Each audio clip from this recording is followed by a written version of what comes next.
Hey guys, welcome back to the channel. This is Carl with Active English. So I wanted to do another video today about phrasal verbs, okay? I love talking about phrasal verbs because there's so many of them and they're so confusing. I often get questions from my more advanced students. You know, these are the ones who've been here for a while in the United States who have very high TOEIC scores, and they just want to understand like nuance. They want to understand advanced level slang, and they often ask me about phrasal verbs because there's so many, they're so common, and they're so difficult. Okay, so here's a list of the most popular phrasal verbs in English. Okay, here they are, and what I do is I like to focus on just one or two at a time. So let's just zero in, let's just focus in on this group here, communication and planning. And today let's just talk about this phrasal verb, set up. Okay, and I want to do it in a group of three, in a set, that is.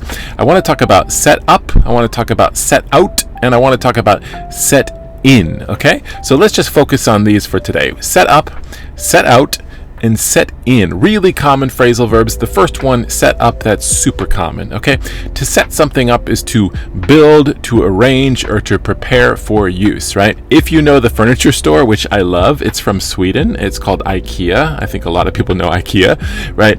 If you buy furniture from IKEA, you have to set the furniture up yourself. You set up the furniture, or you set the furniture up, right? That means you build it, you arrange it for use. Okay, so that's set up.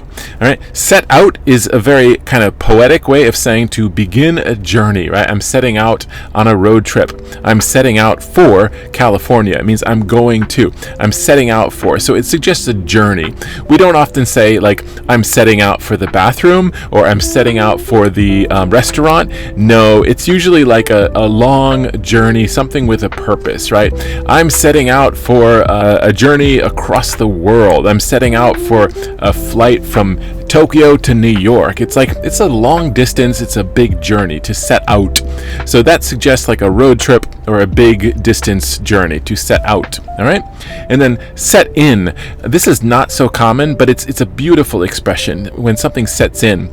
If you know the song by Elton John and Bernie Taupin about Marilyn Monroe, you know, Goodbye Norma Jean, it's called Candle in the Wind. So in that song, they use that expression, right? It seems to me you lived your life like a candle in the wind, never knowing who to cling to when the rain set in.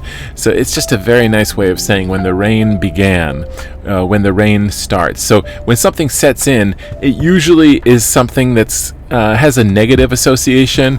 It's like the cold weather is starting to set in. You know, I know winter is coming, or I just injured my elbow and now the pain is starting to set in.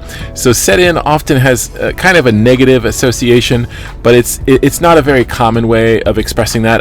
It's kind of poetic. It's a very nice expression, and it evokes a certain amount of poetry as used by, you know, Elton John, Bernie Taupin. Okay, so set up, set out, and set in. Of those three phrasal verbs, set up is definitely the most common. It means to build something or to arrange something for use, right? Set up furniture from IKEA. Set out, it's to begin a journey, usually a long journey. And set in, it's when something is beginning and it has sort of a negative association. Okay, so those are the three phrasal verbs I wanted to cover. Now let's contextualize them. So if I just throw these definitions at you, it's not that easy to remember them. You have to put them into context. You have to put them into a real world situation.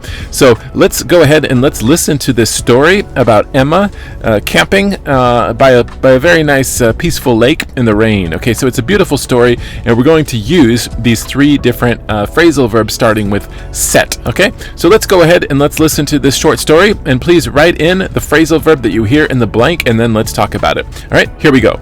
On Saturday morning, Emma set up a small campsite beside a peaceful lake. She carefully pitched her tent, arranged her cooking supplies, and prepared everything before relaxing. After breakfast, she set out on a hiking trail that led through a beautiful forest. The weather was warm, and birds sang as she walked. She stopped often to admire the flowers and take photographs of the mountains. By late afternoon, dark clouds gathered overhead. Soon, heavy rain set in, making the trail slippery and difficult to follow. Emma quickly put on her raincoat and carefully made her way back to the campsite. Although the storm lasted for several hours, she stayed safe inside her tent, reading a book and listening to the sound of the rain. When the sky finally cleared, a bright rainbow appeared over the lake. Emma smiled. grateful that she had prepared well and enjoyed an unforgettable outdoor adventure. Okay, awesome. So that was the short story about Emma camping by the lake.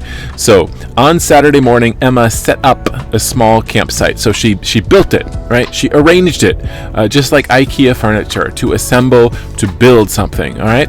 Next, after breakfast, she set out on a hiking trail. And again, that suggests it was a big journey, a long distance, not a small trip, but a long trip. She set out on a hiking trail. Maybe she did that for a couple of hours, okay? So set out suggests a long trip, okay? Okay, and the next, by late afternoon, dark clouds gathered overhead. Soon, heavy rain set in. Okay, again, it's a very poetic expression for something that has a little bit negative association. In this case, heavy rain starts to set in or starts to begin, okay? So the rain set in. It's something very in a negative association, okay? So those are the three phrasal verbs that I wanted to cover today. Set up, set out, and set in. Again, set up is by far the most common of those three. We use it all the time. Set up furniture from IKEA. It's lots of fun. Got to use the IKEA tool. All right, have a wonderful day. This is Carl from Active English. I'll see you guys later. Okay, bye.